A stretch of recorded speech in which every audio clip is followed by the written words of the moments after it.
Welcome, everybody, to another episode of Cocktail Classified. You got Patrick here with my friend Jonathan and Pam.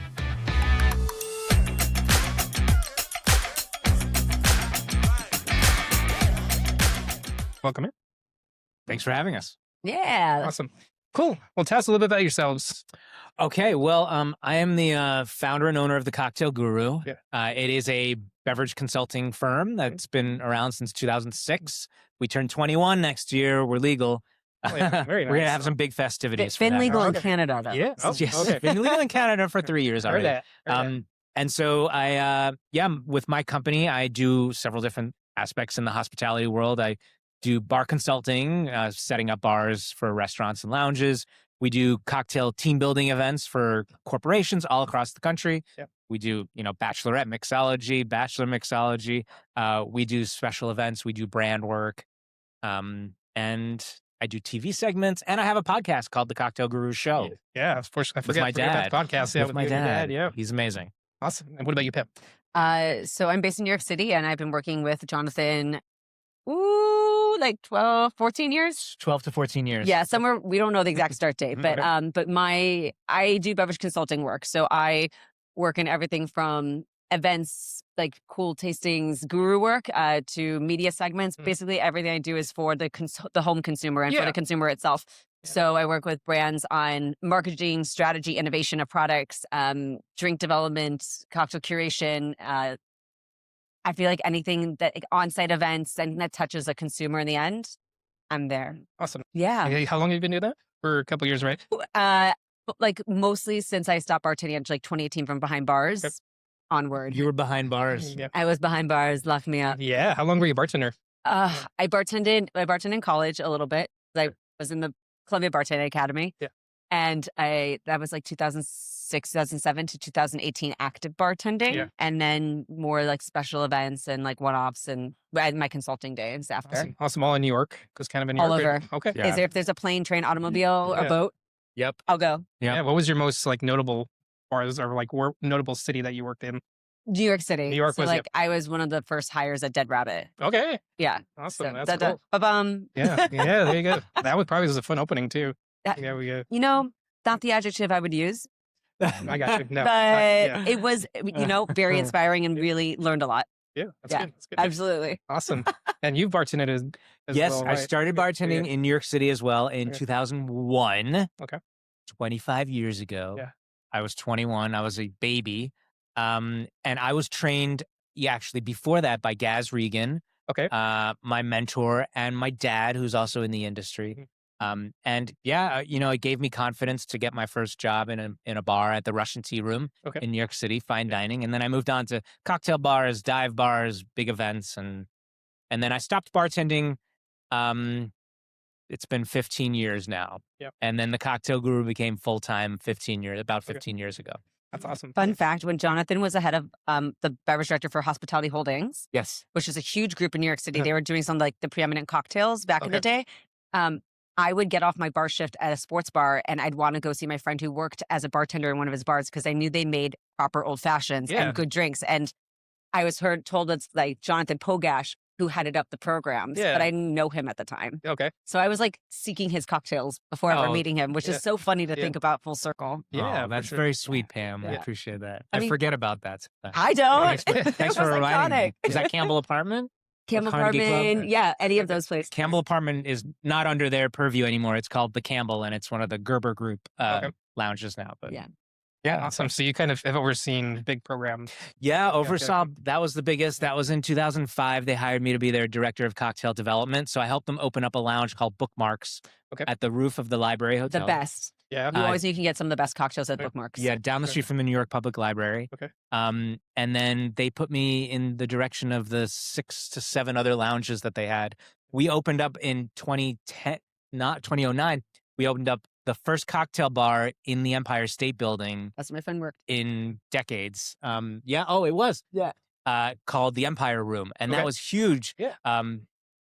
That was a historic moment. It lasted a few years. It closed, unfortunately. But Yeah. so that was a really cool experience. Perfect. And then from Dead Rabbit, where else have you gone? from there? Like, what is, I guess, what is the number 2 now? I'm curious. From Dead Rabbit, I went. So I was working at some other like little bars on the side. What's now Subject in Lower East Side was a place called Lubli, and I worked Lubli? there. Lubli, Yeah, and That's fun to say. it was so fun. I did lots of great mixology things there. Yeah. But I went from Dead Rabbit to a bar called Seamstress that was on the Upper East Side, and I was there for like 3.5 years. Iconic people have come through it, like Crystal Chassis, Luis Hernandez, Alan, who's the Terramana ambassador. Yeah, He was yeah. one of our Okay. people. Like, we've had these powerhouses of people who are on our Yeah. team now doing incredible things in the world. Eloy, who heads up Dante. Yeah. So they all yeah, worked with okay. us. Okay, cool. And then we closed kind of right before the pandemic, and I had a few other jobs, and then the pandemic hit and everything changed and shifted. Yeah, everything shifted, right? Yeah. For all of us, right? Yeah. Everything. Yeah, It was yeah. insane. Did that, is that when Cocktail Guru kind of grew a little bit more from the Actually, you are correct. Yeah. You know, I pinch myself because that was not the case for most people. Mhm. And I hustled, and I had an email from someone in April of 2020. They said, "Can you do a virtual event for my team?" Yeah. And I said, "Probably." Mhm. And so I did my first virtual cocktail class. And then a month later, someone said, "Can you make cocktail box kits and send them to us?" Yeah. I said, "I guess." And Yeah. so I figured out how to do it. I said yes before I actually knew how to do it. Yeah. And then my business grew 300% Okay. from March 2020 to probably January 2022. Yeah. And then it's funny because during that time, we thought, wow, this is an amazing new revenue stream. This is going to be permanent now. We can Yeah. do this.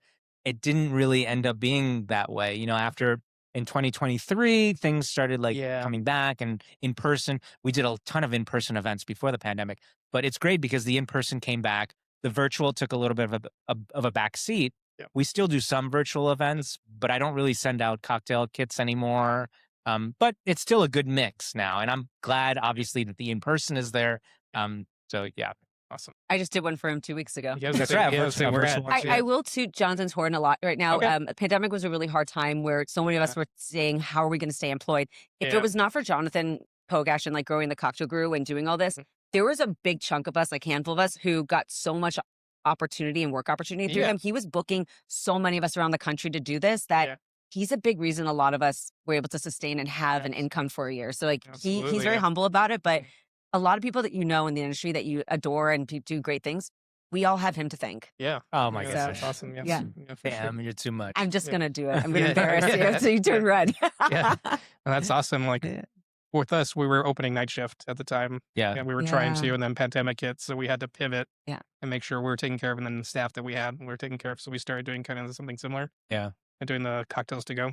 Yeah. So Right. it was, it Right. was definitely was a big market during that. And we are also seeing a downtick in that as well on our side. Yeah. So it's It's natural. fine. It's I'm kinda not. going back. Yeah, I'm not mad at it. Yeah.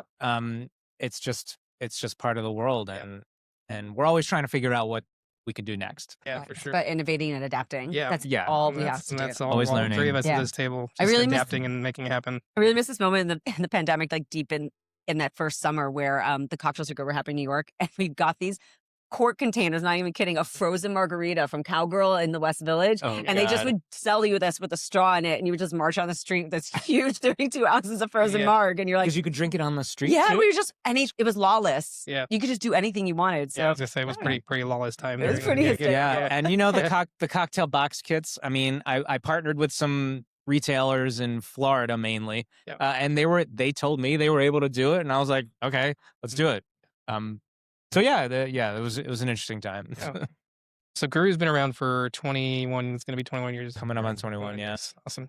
So how did you start into kind of the Guru? What kind of pushed you into, hey, we're going to start this? Yeah. company? Well, I was bartending full time in New York, Mhm. and then I had this side hustle where I was doing brand work, mostly pre-batching cocktails for big events, Yeah. and then training the catering bartenders on how to just shake it and serve it. Yeah. And so I was making money, and then people were coming to my bar, brands were coming to my bar. They were saying, "Can you design cocktails for me for my new brand?" Yeah. And at first I did it for free, and then I thought maybe I should Yeah. start charging for it.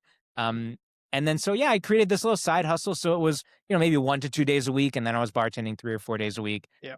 And then I slowly scaled back the bartending because my then fiance, now wife, we had moved in together, and Yeah. didn't want to come home so late, 5 in the morning, 6 in the morning. Yeah. until it was like one night a week of bartending and then mostly cocktail guru. Then we decided to leave New York and move to Massachusetts in her hometown, Southeast Mass, start a family, buy a house. And then I took the plunge in just 2011 full time. And it was literally, we were talking about this before at our seminar we did here at Julep. It was literally like taking a plunge into the open water. I had no idea. So I hustled again. It was like starting from scratch. Okay. Yeah. That's awesome. And then this question's for you, Pam. So you work more on consumer focused marketing? I do a lot of like if it touches the consumer, I'm in. I'm there. So what are some of the trends that because we haven't covered this with some of the other podcasts. So what are the trends you're seeing right now from brands doing on your perspective? What are they having? I think the biggest shifts right now is just really seeing drinking patterns, right? We're all talking about like Gen Z is consuming not in the same capacity, I will say, as millennials. Now, it's not to say that they're not going to, there's going to be an uptick. I think a lot of them are still learning a little bit because the pandemic did sever some of those years that they normally would. But the no and low movement, especially the no movement, so big. I do a lot of non-alc. I do a lot of work with cannabis companies. Okay. So there's this huge need for drinks at these events, a lot of times non-alc, and they want someone who understands flavors to work with something that also has flavor. And so there's this whole ability to incorporate the drinks that we do in areas that are not bars themselves. So I do a lot of stuff with fashion houses. I do a lot of stuff with theater, like in New York. I do a lot of stuff with law firms. Like you would have no idea, but what we see what everybody wants to do and what these brands want to do is brands know they got the trade. They know they have hospitality. They got that. Now they're saying, how do we touch other areas? And all they're doing is looking to say, how can we pair this liquid with another industry and put it together? And my like sweet spot that I've always done is I've been able to have this great network and say, I can put you together. Yeah. And I think that artistry of seeing how it all combines is really what the next step is for these brands. So they're looking for those marketing opportunities to say, how do we innovate, show our artistry in other areas? And that's where it's all been really exciting for like the next steps. Yeah. Yeah. That's for awesome. Consumer engagement. Yeah, for sure. That's definitely low and no is here to stay. I think low and no is it's going to be here. Low and no is going to stay for sure. And I think explorations of new flavors, I think intentionality is really big. You can Google anything in a second. ChatGPT can tell you if someone said some BS statement. I saw a guy on the internet the other day say, añejo tequilas aren't good for women because they can't process it in their bodies. And I literally went on his thing and was like, buddy, there's no science to back that. Like, and everybody started calling BS. Yeah. But we can call BS like we used to not in the past. So you got to be really honest and transparent. Yeah. So they're looking for honesty, transparency, good morals and values with companies themselves. Yeah. I think all of that is in play. Yep. Transparency is definitely very important in today's market. These are the trends that we're looking for, like how things come together, transparency. Yeah, for sure. So this question is for both of you. So if someone is getting into brand work, what advice would each of you give to them on how to work with brands? Because, bartenders, we have sometimes have our own vibe that might not vibe with certain brands. How do you navigate that? Or like, what advice would you give to someone? Well, when I was first starting out, I had to kind of change my brain from bartender brain to business brain. So by business brain, I mean knowing how to respond to emails, email etiquette, being organized, not being afraid to ask for what you want, but also brands need to know what they can get in return. So if you're creating a pitch to a brand that you want to do an event or you want to do a cocktail festival, you want to do a happy hour, lay out clearly, what am I going to do? What are you going to do? Yeah. What's going to happen at this event? Yeah. And then what's the ROI? It's all about ROI. And then following up and not being afraid to throw yourself out there and to, ask. Basically what I'm saying is don't be afraid to ask brands to support you for an event that you want to do. That is one of the biggest pieces of advice I would say. Basically know your worth. Know your worth. Yes. Also don't undervalue yourself because then it kind of screws everyone else up in the industry. Yeah, exactly. And you want to make a career out of it. You want to sustain it. Yeah, for sure. Yeah. What about you? I'd say the biggest thing is authenticity. So if something doesn't feel right, don't go for it. Like there's a lot of brands that approach Jonathan, there's a lot of brands that approach myself. And sometimes I just say pass. Like this is not for me. I don't believe in this or it doesn't align with me. But just remember, just because it doesn't align with you doesn't mean it might align with someone else. So my biggest PowerPoint, and I say this, that when things stay within community, it's like high tides raise all ship, right? Yeah. When you stay within community, you all grow stronger. Yep. So when I say it's not for me, here are 3 people that I think would be perfect for this opportunity. You've now gifted that opportunity to somebody else. They're doing great. When something comes to them that's not right for you, they're going to give it back to you. Yeah. We need to do more of that because the gatekeeping is also what's a huge issue, especially with brand things. We're seeing a lot of brands go to the exact same people over and over again. So I say to brands, diversify, like truly diversify and start thinking outside of that. Find the new talent. Like you've seen a lot of our names. Keep working with us in some capacity, but what are the new people? Because there's a brand out there that has been enticing these same people who go on every trip, every opportunity. There's a bartender who's gotten never an opportunity. If you're the first brand to touch them ever in their life, they will be loyal to you to the end of time. There's a Pisco company that I am forever loyal to. They took me on my first trip in 2013. I will never, ever, ever say a bad thing about that company because they gave me something I dreamed about, you know? Yeah, for sure. I think that you nailed it on the head right there. That's a good point. That's a very good point because brand, love working with brands, but sometimes the marketing teams get hyper focused and fixated on like the influencers and like not knocking influencers. Like everybody's worked hard to get to where they're at. It's like they're overlooking the other people, the new people that are coming in that are also doing a great job. Yeah. And also I say to the bartenders, the biggest thing is for brands is like make yourself a brand. If you want to get more into this work, Jonathan has a brand. I have a very strong brand. But if your brand has no identity, if you're like, I'm a bartender, do this, great. But what's your brand? Then you're not, they don't want to work with you. Right. So brand has an identity. You need an identity as well. Find it. Make yourself your own niche. That's another good point too, is like making sure you're branding yourselves right, because we are a big industry, but we're also very tight knit and very small. I think people forget about that sometimes. And like they'll do something and it gets back to someone else that's in another city, or like it goes around. Like it goes real quick. Careful where you speak. Don't speak shit in bars. Don't do it. Someone's always there. They always say at a Broadway show, never talk about the show when you're in the theater or even at a bars or areas right around. Because you never know who's around you. That's a good point too. And then make sure you're very intentional with what you're doing. Totally. That's what we were talking about. Cool. Awesome. So we talked a little bit about that. So let's talk a little bit more about how you do these cocktail programs, like the cocktail kits and stuff like that. How are you able to scale it at that point? So like the cocktail kits themselves, kits, and then like the programming you do, the events you do. How do you well, the cocktail kits were definitely like just a pandemic thing. So we don't really do the cocktail kits anymore. But I use the network of people that I know around the country to be able to tap into markets where I know that there's a great bartender or there's a great company that does similar work to mine. And if I get a request for an event in a random city that I can't personally go to, I won't decline it. I will say, I want to do this. I think the company can do it. So I'll find someone, I'll tap into that market, and I will offer the work to them. But it'll still be under the purview of the cocktail guru in a way. So it's almost like, I'm getting paid to not be there, but I've got someone really great, someone really personable, someone who can do it, represent my brand, so that I don't have to say no to that client. Yeah, for sure. So that's how I've been able to scale, the overall like cocktail classes, the team building, mixology, that kind of thing. Yeah. And you kind of just maintain your brand, right? Because we work with you and I've seen your decks and stuff. So it's kind of how you've maintained and scaled. Right. But I allow flexibility for those individual people to kind of obviously tell everyone what they do and what they're a part of. Yeah, for sure. And you're part of the guru now too, right? You work. I've been a guru for like almost 14 years. Yeah, I was gonna say you've been maybe more. 2011. I think it's been 15 years. Yeah. So you also go to the different cities, or do you like together? You just branch. We've both we've done things together. Okay. Like we are here in Houston. Yeah. And then Pam has done stuff just her or with other members of my team. Yeah. It's awesome. Yeah. It's good. Yeah, it's a scalable model. And that way also, like, again, creating opportunity, generating economic opportunity for other people is so important, to be in a leadership position to do that.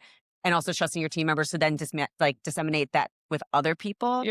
Grows you and makes you much more of like I think a leader and a pioneer in an area where we don't always see that model. Exactly. Yeah. It's a great model. It is. It's perfect. Thanks. Awesome. Well, where can people follow you? If someone wants to reach out. I will follow him.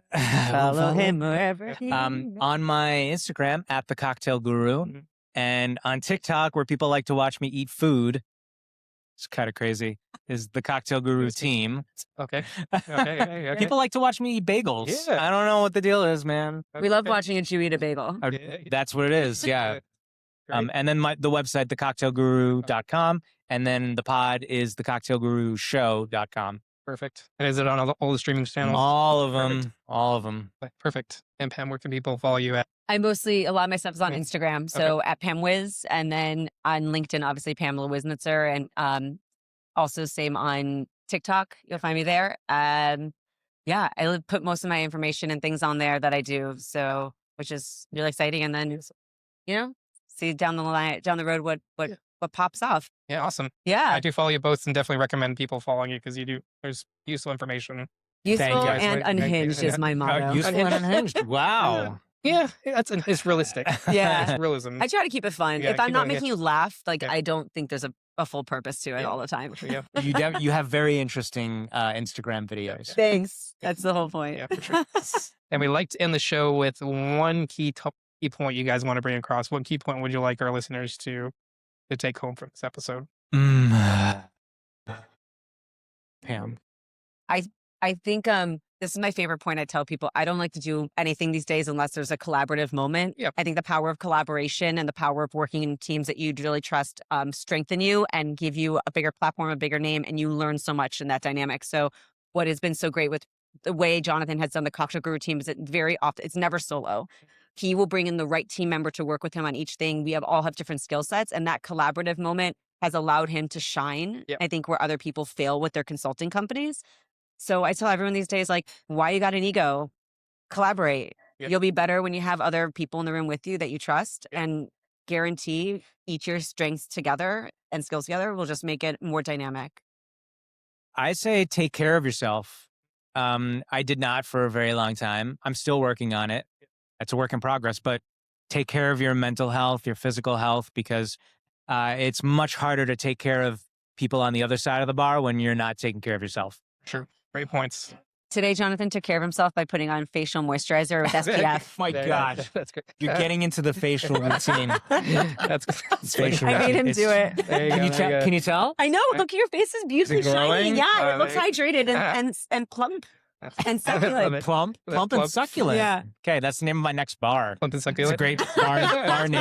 Anything with an ampersand, right? Plump Yeah, and yeah, yeah. succulent, yeah. Awesome. Well, thank you all both for being Thank on today. I know this is a you. power episode, and thank you to Julep and Alba for hosting us today. Yes, thank you, Julep Yeah. and To the Alba. whole team at For sure. Julep. Thank you. Thank Awesome. you to Well, you. Yeah, thank you all.